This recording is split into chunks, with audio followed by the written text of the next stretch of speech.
ভারতীয় ফুটবল দল আজকে 133 নম্বরে নেমে গেছে, কেন তোমার কি মনে হয় কারণ?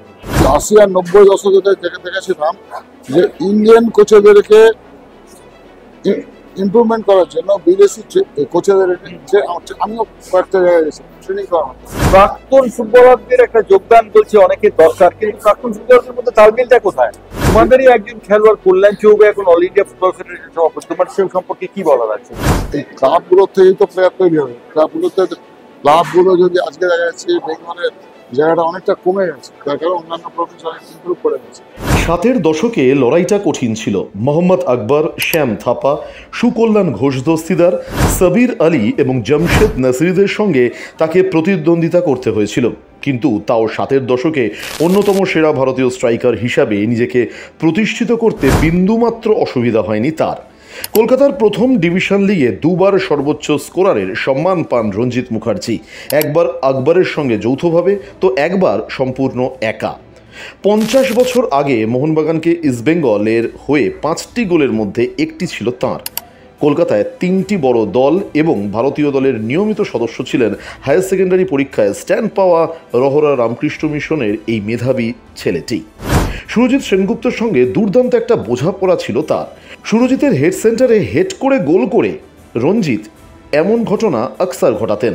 ইস্টবেঙ্গলের হয়ে যে কোনো টুর্নামেন্টে তার ওপেনিং ম্যাচে রঞ্জিতের গোল করার রেকর্ডটি এখনও অক্ষত। ফুটবল ছাড়ার পর ছোটদের কোচিং নিয়ে রয়েছেন রঞ্জিত মুখার্জি। ইস্টবেঙ্গল জুনিয়র টিমকে কোচিং করিয়েছেন। মোহাম্মদ রফির ভক্ত রঞ্জিতের সঙ্গে সাংস্কৃতিক দুনিয়ার সম্পর্ক খুব নিবিড়। সেই সম্পর্ককে কাজে লাগিয়ে দুস্থ ফুটবলারদের পাশে দাঁড়ান রঞ্জিত।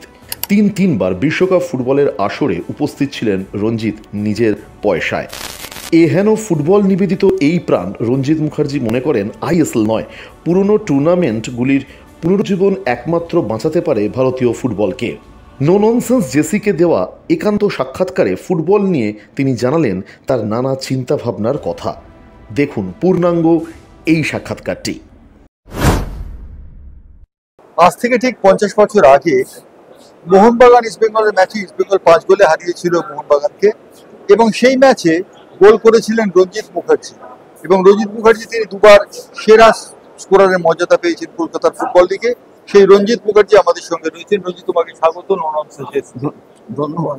প্রথম কথা তোমায় জিজ্ঞেস করি যে ভারতীয় ফুটবল দল আজকে 133 নম্বরে নেমে গেছে, কেন তোমার কি মনে হয় কারণ? দেখো, এটা হচ্ছে মানে বহুদিন ধরে এটা আলোচনার একটা বিষয়বস্তু, এবং এর অনেকগুলো কারণ আছে। একটা কারণ বলা যাবে না। আমি আমার নিজের ব্যাখ্যাতে বলতে পারি, যদি আমাকে আমি নিজে ধরি তো আমি ঠিক 50-এর দশকের শেষ থেকে খেলা দেখা আরম্ভ করি, 60-এর দশকের শেষে আমি ফুটবল মাঠে এসেছি। তো তখনকার দিনে আমরা জেলার মাঠ থেকে ভালো ভালো প্লেয়ারদের খেলা দেখতাম, এবং আমার কথা হচ্ছে যে আমরা কিন্তু খেলা দেখেই বড় হয়েছি। আমার ধারণা যেটা আজকের দিনে দাঁড়িয়ে যে ভারতবর্ষের এই জায়গায় দাঁড়ানোর পেছনে একটা 4টে কথা বলছি। একটা হচ্ছে যে 1950 সালে ভারতবর্ষ এশিয়ার মধ্যে 1 নম্বরে ছিল, খালি পায়ে খেলতে বলে 62 সালে যখন চ্যাম্পিয়ন হলো এশিয়ার একদম, তো 62 সালেতে কিছু ছিল অল ইন্ডিয়া ফেডারেশনে এটা ভাবা যে বিশ্বকাপ যায়। 70 সালে যখন ব্রোঞ্জ পেল জাপানকে আগে, তখনও চিন্তা ভাবনা করলো না। 74 সালে এশিয়ান ইউথ কাপ চ্যাম্পিয়ন হয়েছিল ইরানের সঙ্গে ড্র করে 1 গোলে হারিয়ে, তখনও যাওয়ার চিন্তা করলো না। 84-এ কুয়ালালামপুরে মার্ডেগা টুর্নামেন্টে কৃষ্ণ হ্যাট্রিক করেছিল ইন্ডিয়ান মার্ডেগা প্লেসে।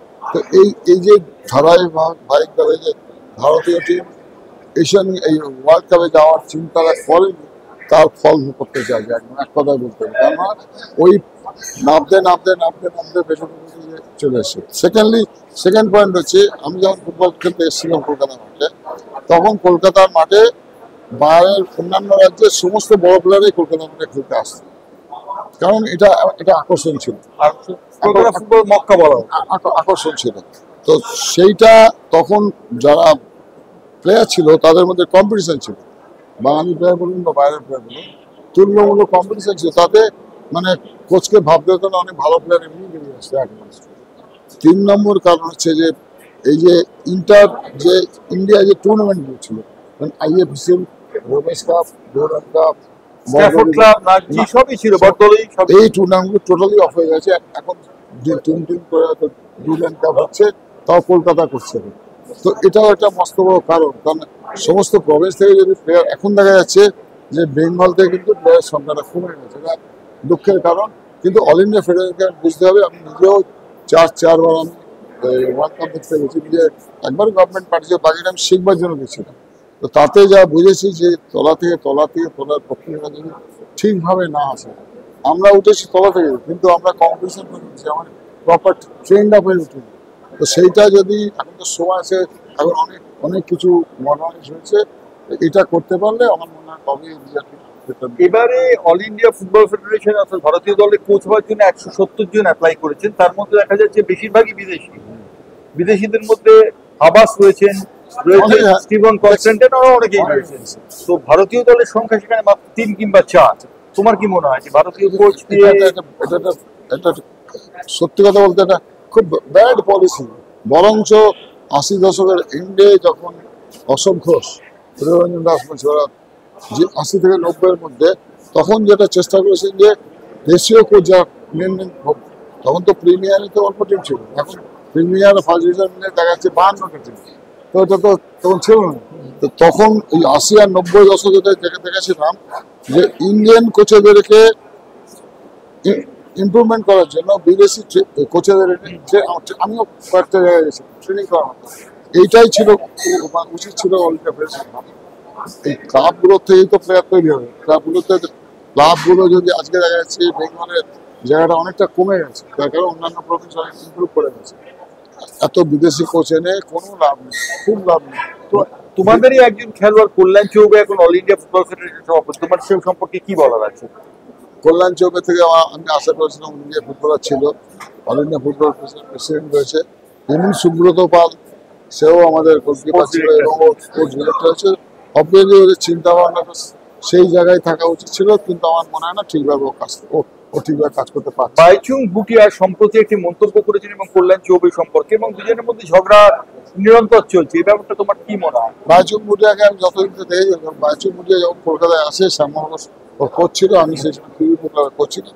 বাইচুং ভুটিয়া নিঃসন্দেহে বড় প্লেয়ার, ভালো প্লেয়ার, অনেকদিন খেলেছে। কিন্তু একদম পরিষ্কার বলছি, ওই টাইমটা যেহেতু আমি জুনিয়রতে অল ইন্ডিয়াতে এই ন্যাশনাল কোচ ছিলাম 4 বা 5 বার, সেই সময় দেখেছি বাইচুং ভুটিয়া সেই সময় কনস্ট্যান্টাইন এবং হাউটান যে ছিলেন, তাদেরকে ও আমার মনে হতো যেন মানে বাইচুং ভুটিয়াই কোচ। তো অবভিয়াসলি ও কখনো এখান থেকে সবকিছু পেয়েছে, ওর ভাবা উচিত ছিল যে আরো বেটারমেন্ট কি করে পাবে। ও নিজের সিকিমেতে যতটা ইন্টারেস্ট নিয়ে কাজ করেছে, আদৌ আমার মনে হয় না যে বাইচুং ভুটিয়া ঠিক কোচিং করা। বাইচুং ভুটিয়া ফুটবল স্কুল করেছেন, সেটা খানিকটা বাণিজ্যিক স্বার্থে। একদম একদম বলতাম, আমার কোনো বিধান নেই, যা মনে করতে পারে। বাইচুং ভুটিয়া উচিত ছিল, যেখান থেকে বড় হয়েছে, যেখান থেকে খেলা শিখেছে, যেখান থেকে নারিশ হয়েছে, বাইচুং ভুটিয়া সব থেকে যেটা গুণ আমি স্বীকার করবো, আমরা অনেক কিছু করতে পারি না, নিজেকে গ্রুম করতে পেরেছি। ও এই যে মাঠে নেবে কোনো একটা ম্যাচে আমি দেখেছি যে গোল করে উঠে বুকটা নিয়ে কানে দিয়ে এই যে একটা প্লেয়ার, এটাও করছে। কিন্তু বাইচুং ভুটিয়া উচিত ছিল রুটেতে সবার জন্য কাজ করে। আর তোমরা যখন খেলতে, সেই সময় ভারতীয় দলে বেশিরভাগই ছিল বাংলার ফুটবলার। আমি তো বাদ হয়ে গেছি 2বার, কিন্তু আপনার তো আমি দুঃখ করিনি। আমি যে লোকটা 75, 76, 77 3 বছরই অল ইন্ডিয়া সব টুর্নামেন্ট বিচার করবে, তখনকার দিনে হাবিব, আকবর, শান্তাপা, মীর সাজ্জাদ, বার্নার্ড পেরেরা থেকে এত প্লেয়ার খেলতো ফরওয়ার্ড লাইনে। আমি ভালো নিজের বুক বাজিয়ে বলতে পারি, আমি পাল্লা দিয়ে ওদের সঙ্গে অনেক খেলে গেছি, কিন্তু আমি এশিয়ান গেমসে বাদ হয়ে গেছিলাম। আমার তো দুঃখ হয়নি।